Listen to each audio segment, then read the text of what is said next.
नमस्कार, एकमत live news मराठीवरती आपले सहर्ष स्वागत आहे। सार्वजनिक बांधकाम विभाग पुसदचे उपविभागीय अभियंता प्रकाश झळके यांची 7 दिवसात बदली करा। परिमंडळ अमरावतीकडे तक्रार। सार्वजनिक बांधकाम विभाग पुसदचे उपविभागीय अभियंता प्रकाश झळके यांची परिमंडळ अमरावती इथं तक्रार दाखल करण्यात आली असून महाराष्ट्र राज्य कंत्राटदार महासंघ यांच्या वतीनं तक्रार दाखल करण्यात आली आहे व 26 ऑगस्ट 2024 पासून बेमुदत उपोषण चालू केलंय। महाराष्ट्र राज्य कंत्राटदार महासंघाचे यवतमाळ जिल्हा अध्यक्ष इंजिनियर सय्यद अनवर अली यांनी दिनांक 26 ऑगस्ट 2024 पासून बेमुदत उपोषण सुरू केले। सार्वजनिक बांधकाम उपविभाग पुसदचे उपविभागीय अभियंता प्रकाश झळके हे मागील 6 वर्षापासून एकाच जागी कार्यरत असल्याने ते कंत्राटदाराला त्रासदायक वागणूक देतात। मनमर्जीतील कंत्राटदारास हातात धरून त्यांच्यासोबत भागीदारीमध्ये कामाचा सपाटा लावलाय असे महाराष्ट्र राज्य कंत्राटदार महासंघाने आरोप केलाय। मागील 2 वर्षांमध्ये त्यांच्या उपविभागात 10 लाख रुपयांचे आतील केलेलं काम सदर कामाबाबत आपण चौकशी केली तर आपल्या लक्षात येणार आहे की हे सर्व जवळपास 500 काम 10 लाख रुपये किमतीची त्यांनी आपल्या मर्जीतील कंत्राटदारास हातात धरून भागीदारी करून दिलाय असा आरोप महाराष्ट्र राज्य कंत्राटदार महासंघाचे जिल्हाध्यक्ष इंजिनियर सय्यद अनवर अली यांनी केलाय। तसेच यवतमाळ जिल्हा कंत्राटदार कल्याण संघटना यांनी एका निवेदनाद्वारे उपविभागीय अभियंता प्रकाश झळके यांच्या कामाची प्रशंसा केली आहे। मागील 40 वर्षापासून यवतमाळ जिल्हा कंत्राटदार कल्याण संघटना ही एकमेव संघटना कार्यरत असून जिल्ह्यात दुसरी संघटना नसल्याचं यवतमाळ कंत्राटदार कल्याण संघटनेच्या वतीनं नमूद करण्यात आलं आहे। मी अनवर अली, जिल्हा अध्यक्ष महाराष्ट्र राज्य कंत्राटदार महासंघ। मी कंत्राटदार आहे आणि या उपोषणाला बसण्याचं मागचं कारण म्हणजे पुसद येथे उपविभागात श्री प्रकाश झळके यांना 6 वर्ष झाले असून ते 7व्या वर्षी इथं कार्यरत आहे। मागील वर्षी त्यांची बदली वाशिम इथं झालेली आहे। त्यांनी पदभार सोडला नाही आणि पदभार कोणत्या कारणानं सोडला नाही त्याचे कारण चौकशी करून त्यांच्यावर कायदेशीर कारवाई करावी। विविध याच्यात त्यांचा सहभाग असतात। ते कंत्राटदाराला सोबत घेऊन काही कामं करतात असा आमचा आरोप होता। असा संघटनेला वारंवार तक्रारी येत होत्या आणि ते आम्ही त्यांच्यासमोर मांडल्या, व्यथा मांडली। आम्ही मुख्य अभियंत्याला जाऊन भेटलो, त्यांना पण निवेदन दिलं। त्यांना 7 दिवसाची मुदत दिली, यांची झालेली बदलीच्या ठिकाणी यांना रुजू करून यांना इथून पाठवून देण्यात यावे। त्याच्यात 7 दिवसात काही झालं नसल्यास आम्ही उपोषणाला बसायचं मी दिलं होतं इशारा। त्या संदर्भात आज मी उपोषणाला इथं हजर झालेलो आहो। या उपोषणाला महाराष्ट्र राज्य कंत्राटदार महासंघाचे राज्य अध्यक्ष श्री मिलिंद भोसले यांनी आम्हाला परमिशन दिलेली आहे आणि त्यांचा आत्ताच मला फोन पण आलेला आहे।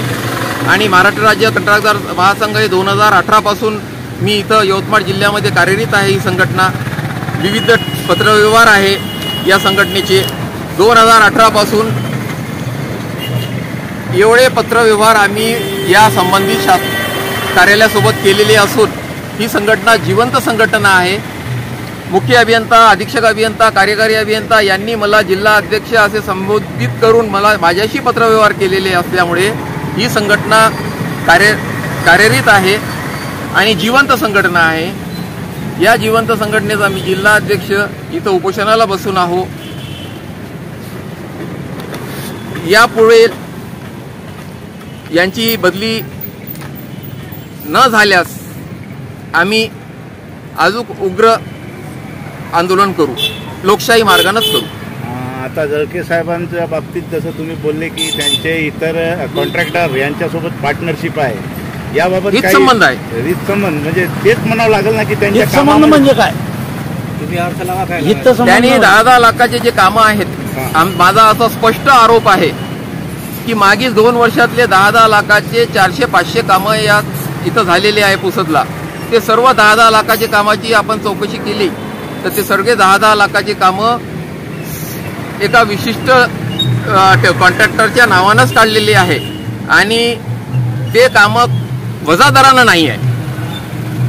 विशेष म्हणजे 10 लाखाचा काम जर निघाला तर तो लहान कंत्राटदार भरतो। लहान कंत्राटदाराची संख्या जास्त असल्याने त्यांच्या स्पर्धा होतो आणि ते वजादारात जातात। ते वजादारात नाही आहे। अजून एक अभ्यास केलं तर वजा दरात गेलेले जे इथं कॉन्ट्रॅक्ट आहेत त्या कॉन्ट्रॅक्टमध्ये स्पर्धकांची संख्या 5, 7, 9, 10 आहे आणि जिथं स्पर्धकांची संख्या 3 आहे ते ॲज इट इज आहे किंवा जास्त दरानं आहे. तर हे सगळे 10 लाखाचे कामं एकही काम तुम्ही मला 5%, 10%, 15%, 20% वजा दरानं दाखवा. हो, हितसंबंध म्हणजे काय? यांची काय पार्टनरशिप आहे त्याच्यामध्ये? काय यांचा हिस्सा आहे काय? असं काही तुम्हाला काय ते यांनी चौकशी करून पुढील, माझा काही त्याच्यात आरोप नाही आहे, पण माझं असं म्हणणं आहे की हे जे 10 लाखाचे जे कामं झाले त्या कामाची चौकशी व्हावी. काही असो, झडके साहेब हे जुने माझे मित्रच आहे, पण त्या या आमचे भांडणं झडके साहेब सोबत वैयक्तिक नाही आहे. आम्ही शासकीय खुर्ची सोबत बोलत आहोत. आमचं म्हणणं आहे की कोणताही अधिकारी आला त्यांनी आपलं शासन निर्णयानुसार 3 वर्षाचा कार्यकाळ पूर्ण करावा आणि तिथून त्यांनी दुसऱ्या ठिकाणी शासन निर्णयानुसार बदली करून घ्यावी. परत त्यांनी तिथं 4थ्या वर्षी काही वैयक्तिक कारणामुळे किंवा मुलांच्या शिक्षणामुळे एखाद्या वेळेस होऊ शकते, पण 4थं वर्ष, परत 5वं वर्ष, परत 6वं वर्ष, परत 7वं वर्ष हा काही प्रकार समजण्यासारखा नाही आहे. आणि आम्ही वेळोवेळी तोंडी आणि लेखी या कार्यालयाशी, वरिष्ठांशी आम्ही संपर्कात आहोत आणि त्यांना वेळोवेळी आम्ही याविषयी सांगितलेलं आहे. बरं अनोरभाई, याच्यामध्ये जे समजा आता जे अभियंता आहेत, उपविभागीय अभियंता, याच्यापेक्षा याचे वरिष्ठ कनिष्ठ असे कोणी याला सहकारी सोबत असतील ना? तुम्ही नेमकं एकाच याच्यावर म्हणलं, बाकीचे त्याच्यासोबत जे असणारे आहेत त्यांच्यावरही कारवाई व्हावा अशी आमचं म्हणणं आहे की 3 वर्षावर 3 वर्ष कार्यकाळ संपला, ज्यांचा कार्यकाळ 3 वर्ष संपला असेल त्या प्रत्येक अधिकारी आणि कर्मचाऱ्यांनी बदली व्हावी. या शासन निर्णयाचं कठोरतेनं पालन व्हावं. बातमीला लाईक करा, कॉमेंट करा, शेअर करा व सर्वात आधी ताज्या घडामोडी बघण्यासाठी एकमत लाईव्ह मराठी न्यूज चॅनलला सबस्क्राईब करा.